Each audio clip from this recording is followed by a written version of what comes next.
Okay, first, my mother died of cancer. That's where it all began. That's where the roots is, whatever. Um, and my father wasn't doing what he was supposed to do, so my, my other family had to step in. My auntie had us, me and my five other brothers and sisters for 6 months, and then she gave us to my sister, my 18-year-old sister, which is the second oldest. She gave us to her, and my 18-year-old sister did her responsibilities or whatever while, you know, having a child. On her second child, she told us like, I can't do it no more, or whatever like that. So, you know, you have to, y'all have to go somewhere else or whatever like that, which was totally understandable because it was too much. 2 kids plus five of us, it was 7 kids or whatever. So we went. She gave us to our brother. She was really supposed to give us to our granddaddy, but we didn't want him to. We didn't know what was gonna happen to him or whatever. So she gave us to our brother, and my brother, he was doing what he was supposed to do for a couple of months or whatever like that. Then he just changed. Now we lived downstairs. While with my brother, we lived downstairs from our grandfather, but my grandfather was paying like all of the rent or whatever like that. He was paying everything. My brother wasn't paying anything, and due to that, my grandfather couldn't keep up with his bills, and we lost our house to foreclosure. And he told us at the very last minute, so we only had about 3 or 4 months to move.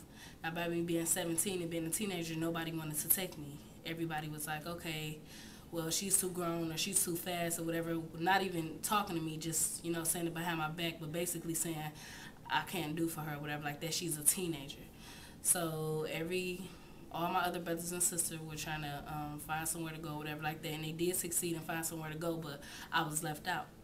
And my brother wasn't trying to help me because me and him got into it so many times that it was like it was no point. We barely wanted to talk to each other.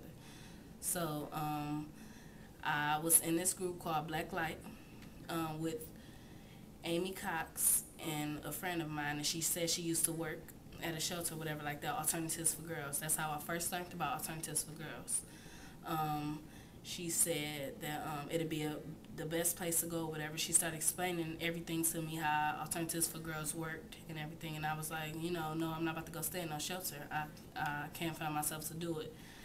But eventually, it was my last option, so I had to, and I begged my brother, like, listen, you can't find me nowhere to go. You already said it, so the least you can do is just enroll me or sign me up for Alternatives for Girls, so I can have a place to lay my head or whatever before they take this house. So he did it, and after that he just like dumped me off, like that was it, like, okay, I'm done with you, when really he was supposed to come and sign papers or sign whatever it needed to be signed every so and so month or whatever. It wasn't asking for too much, but he still didn't want to do it.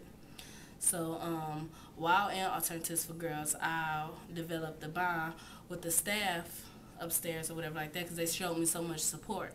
And when I first got into Alternatives for Girls, my goal was to finish high school. My main goal was to finish high school because I wanted to prove to myself that I could do it and I can achieve, and get my high school diploma. And I wanted to prove everybody and like all of my family especially that I could get it, because everybody was like, she's not going to get it, and the lead kids aren't nothing or whatever like that. So, I wanted to do the goal or whatever. And all the staff upstairs, they supported me. Even when I was slacking, like, you know what, I'm not even about to do it no more. They was like, you know what, you getting up out this bed. I'm giving you this bus card and you're going down the street to your school. And that's what happened. And even though sometimes I was like, man, they better get off my back, whatever like that, I liked it and I loved it. You know what I'm saying? And I really thanked them for that or whatever. A couple of months before I moved out of Alternatives for Girls, I became a peer educator, which was excellent to me because they prepared me for a job, how to find a job, like what colors to wear, what to say, what not to say. They taught me how to talk appropriate.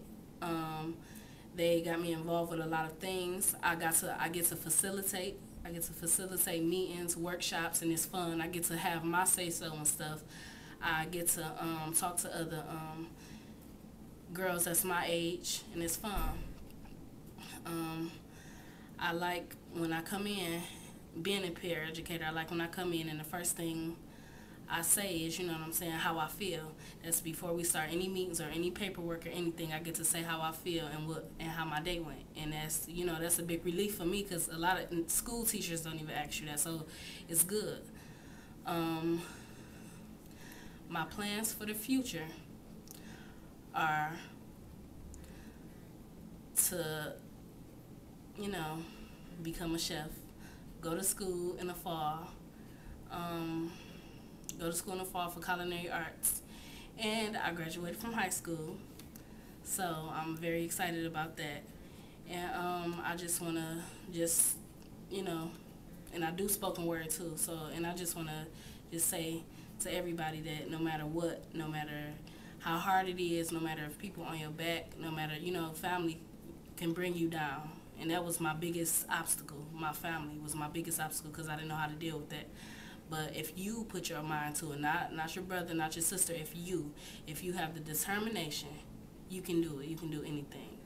And I would like to share this poem with you called The Addiction, my favorite one. The addiction. Round and round he goes. Minute after minute he constantly owes. Not caring what he do nor what path he chose. Family trying to accept without turning their nose. But they can't help it. To see their cousin, daddy, uncle, or brother so careless. Can't keep itself up cause the addiction is so tough. Red low eyes. His kids trying not to, but they cry. How sad.